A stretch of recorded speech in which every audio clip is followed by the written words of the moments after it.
an open board. But you see inside, I'm trying to angle it if I put the dark on it. But you see, this is what was always there because, regulation toolkit, torch, flashlight, and a tire is required. Even today, that's why in the 917s they had them up in the back end. They had the tire. Well, all that stuff with regulations, that's what they did. They put it right in, rather than the front. The front was pretty busy already, so they said, hey, let's just put it right here. Now it's like an Alpha 4C's frunk. It has a sticker that says, don't put anything that could be flammable in here. Literally. But yeah, and you know why they're called. It's a GT40, right? You know why it's called that? No. 40 inches off the ground to the roof line. That's why. Why were they so dominant? They were in the beginning. They had multiple times where things were not going right for them. Engines, and other stuff, just wasn't getting right. The usual teething problems. But when you're publicly coming out saying, I'm going to go kick Ferrari's ass, which of course Ferrari was the 800-pound gorilla back then. It wasn't Porsche, and it's always somebody versus somebody at Le Mans, like Toyota and Porsche, or Matra and Porsche, or Ferrari and Aston Martin, It goes on for the 50-year history. But once they got the teething out, it worked well. They also had to deal with a lot of French regulations. At the end, the big old honking 7-liter motors, that the Gurney Westlake was putting out were restricted because in the name of safety, but I suspect it was more along the lines of trying to, be like, oh yeah, we've seen enough of these things, being victorious. I mean, you look at John Wyer before he went to the Porsche 917 program. He had a pair of old, outmoded, 5-year-old GT40s, and he was still getting the job done with them.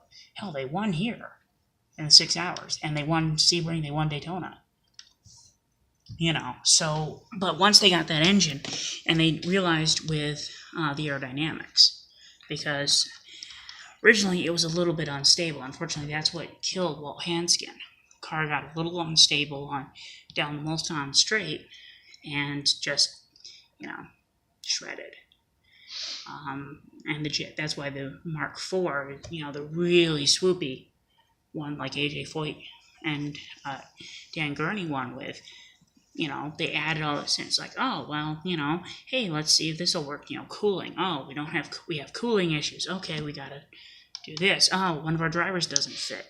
I'll go fab up a little Gurney bubble. That's literally what happened for the Dan Gurney. But, once they got everything going, I mean, this is how it looked like originally. And it was actually a Lola design, same Lolas that you'd see today. And they re-engineered it a little bit, but it didn't work nearly as well.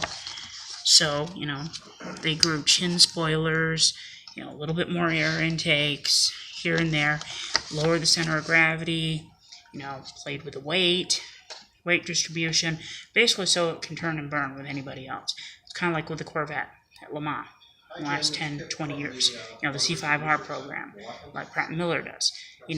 Originally, they weren't that competitive, but now they're the 800-pound gorilla in the GT paddock area. But you also look at some of the other cars that were coming in. You have little Ferrari Dinos. They're going to be much lighter than you are. They might be able to rev a little higher. You might be able to have a little bit more grunt with the motor, but you also, because of the 60s, you had to be mechanically sympathetic, which is why Dan Gurney was with AJ Foyt.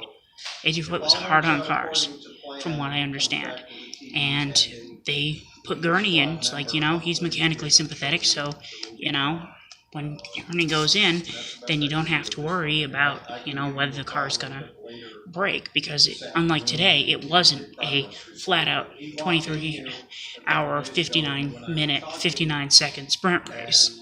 It was, okay, we're running to a number, like you'd at a track day, running to a certain number, like, okay, well, let's see what we can do. But, I mean, just look at the difference in how They changed their aero, down a little more. They found a little bit more power, a little bit more streamlined. And the longer they went, the better they did.